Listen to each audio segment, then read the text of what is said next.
안녕하세요. 대한생활습관의학교육원 간호대학생 LMIG 학술부 미디어 부장을 맡은 윤예솜입니다. 저희 학술부 LMIG는 라이프스타일 메디슨 인터레스트 그룹의 약자로 생활습관의학 관심 그룹을 의미합니다. 간호대생으로서는 국내 최초로 LMIG KCLM을 통해서 설립되었습니다. 간호대학생 LMIG 학술부에서는 1차 학술부 활동으로서 청소년 건강 생활을 관리를 위한 교육과 실행 영상을 국내에 안내합니다. 이 영상은 최근 KCLM의 출판사에서 출간한 이 사진과 같이 청소년 생활 습관 의학 안내서의 책을 기반으로 하였습니다. 청소년 생활습관 의학 안내서는 청소년만이 아닌 청소년을 돌보는 모든 분들께 필요한 커뮤니티 필독서입니다.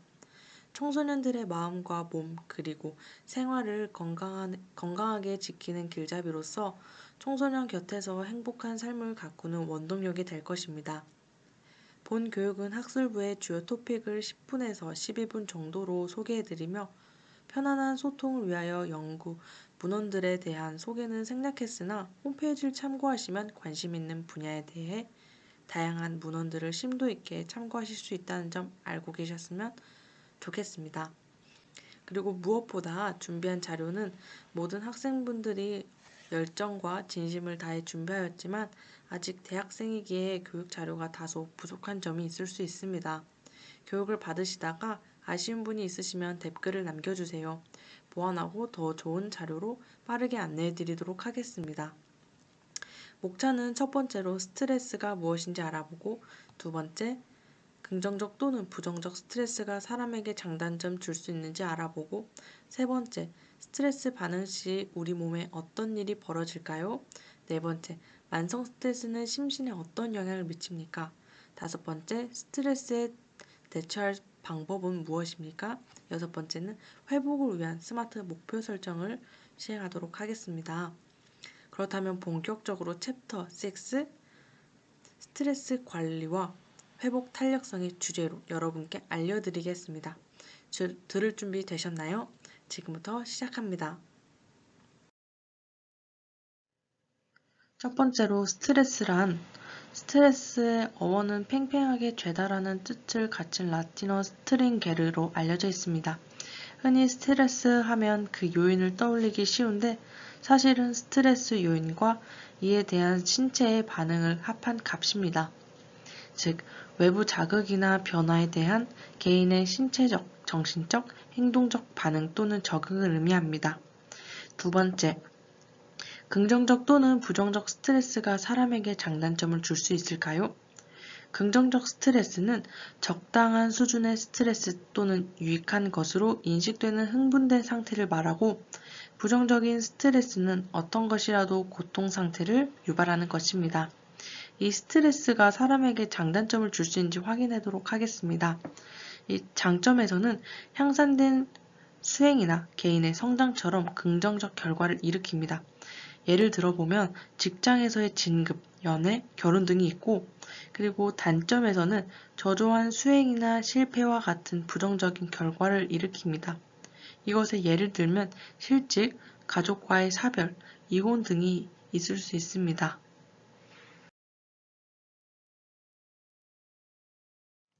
세 번째, 스트레스 반응 시 우리 몸에선 어떤 일이 벌어질까요?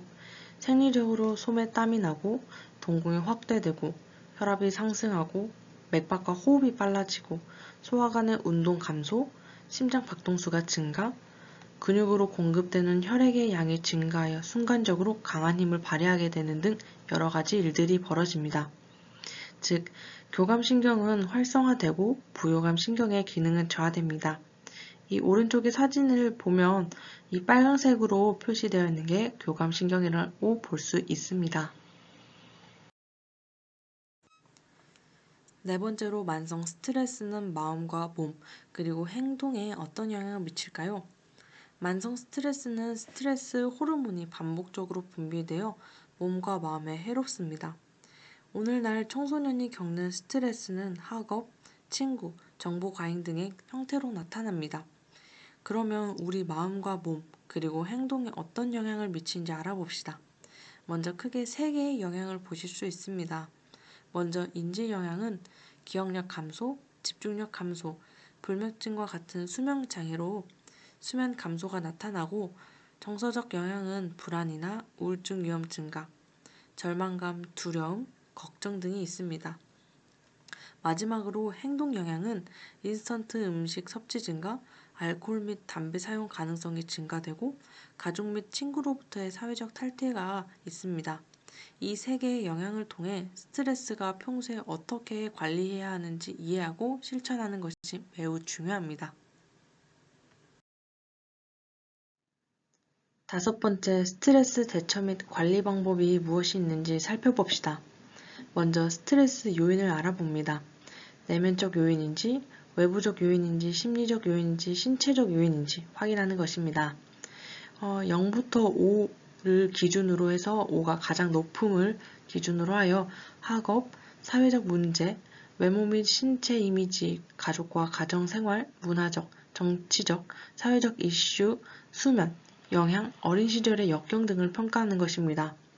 그리고 2번째로는 스트레스 요인을 관리하고 회복하는 방법을 알아보고 3번째로 스트레스 요인을 관리하고 회복하기 위한 스마트 목표를 설정하는 것입니다. 이 5-1부터 5-3까지는 뒷장에서 더 자세하게 안내해 드리도록 하겠습니다.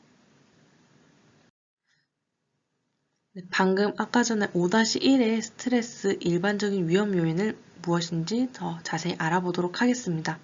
첫 번째, 외부적 요인, 두 번째, 내면적 요인, 세 번째, 심리적 요인, 네 번째, 신체적 요인을 자세하게 적어 놓았습니다. 첫 번째, 외부적 요인은 소음, 강력한 빛, 열, 한정된 공간과 같은 물리적 환경, 무례감, 명령, 사회적 관계, 규칙, 규정, 형식과 같은 조직, 사회 등 여러 가지 등이 있고, 내면적 요인으로는 카페인, 불충분한 잠, 과중한 스케줄과 같은 생활 양식의 선택, 비현실적인 기대 등 여러 가지 등이 있습니다. 그리고 세 번째, 심리적 요인에서는 정서적 스트레스, 인지적 스트레스, 지각 스트레스가 있습니다. 그리고 네 번째에서는 신체적 요인입니다. 신체적 요인에서는 외상, 육체적 노동, 질병과 같은 바이러스, 피로, 식이 스트레스, 호르몬 등의 요인을 살펴볼 수 있습니다. 방금 전에 5-2 스트레스 요인을 관리하고 회복하는 방법을 자세히 살펴보도록 하겠습니다. 지원 관계 및 사회적 연결에서는 서로 지지적인 관계 형성, 흥미를 끄는 그룹에 가입, 사회봉사는 특히 다른 사람들을 돕는 동시에 사회적 경주를 쌓을 수 있습니다. 그리고 신체 활동, 그다음에 이완은 휴식, 심호흡, 요가, 명상 등이 있고, 그다음에 재미와 웃음에서는 재밌는 비디오, 재밌는 일, 스트레스를 일으키는 상황을 비로소 줄 수 있는 방법을 찾는 것입니다. 그리고 영양에서는 혈당 균형 유지, 기름진 음식보다는 건강한 형태의 음식을 섭취하고, 시간 관리에서는 매주 한 날을 정해서 다음 주 일정의 우선순위를 정하는 것입니다. 그리고 자각, 상황에 따라 통제할 수 있는 것은 인식하고 통제할 수 없는 요소들을 보내버리는 것이 필요합니다. 그리고 기대치 관리입니다. 자신에 대한 현실적인 기대를 하고 있는 동안 자신을 있는 그대로 받아들이는 것이 있습니다. 스마트 목표 설정은 장기적 또는 단기적 목표를 세우는 데에 주의를 기하여 계획되고 명백하며 또한 추적될 수 있는 방법입니다. 특히 스마트 목표 설정은 중요합니다. 어떤 행동을 변화시키는 시점에서 취할 수 있는 성공 수준을 증가시키는 데 큰 긍정적인 영향을 줍니다. 먼저 스마트 목표 설정은 S, M, A, R, T로 구성되어 있습니다. S는 구체적인, M은 측정 가능한, A는 달성 가능한, R은 적절성, T는 기한이 있는 것을 말합니다. 제가 한번 예시를 적어 봤습니다. 예를 들어 나는 겨울방학 동안 취미가 있는 학교 친구와 함께 저녁 시간을 이용하여 일주일에 3번 월, 수, 금 취미 활동을 하며 스트레스가 생기지 않도록 스트레칭을 한다. 제가 한번 이렇게 예시를 말해 보았는데요. 여러분도 예시를 참고하시면서 여러분들만의 스마트 목표 설정을 설정해 보셨으면 좋겠습니다.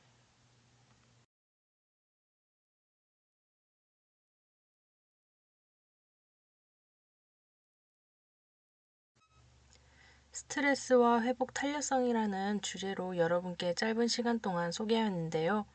유용한 시간이 되었으면 좋겠습니다. 끝까지 들어주셔서 감사합니다.